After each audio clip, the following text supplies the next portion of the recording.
ไม่ต้องมาหาแสงคนเขารู้กันหมดแล้วคอมเมนต์นี่ก็มีคอมเมนต์อวตารในติ๊กต็อกข่อยเนาะถ้าจะมาคอมเมนต์ว่าข่อยว่าอันเศร้าเว้าได้แล้วว่าต้องมาหาแสงเอาแล้วข่อยสิเศร้าเว้าเฮ็ดหยังตานี่ก็ข่อยอยากได้แสงข่อยจังออกมาเว้าข่อยบ่เคยจังเจ้าดอกข่อยก็กราบเจ้าเลยแบบนับถือเจ้าอีหลีเจ้าว่าหาแสงอันนี้ข่อยก็นับถือเจ้าแต่ว่าข่อยหาแสงเนาะ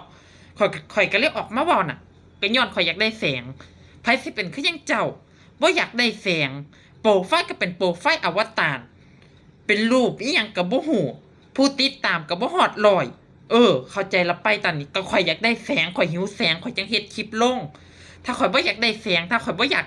สร้างรายได้ใน TikTok ใน YouTube ใน Facebook ข่อยสิไปเฮ็ดคลิปลงเฮ็ดหยังล่ะสมองไม่ไหวคิดเด้องึดหลายอวตารก็ได้เฮ้อ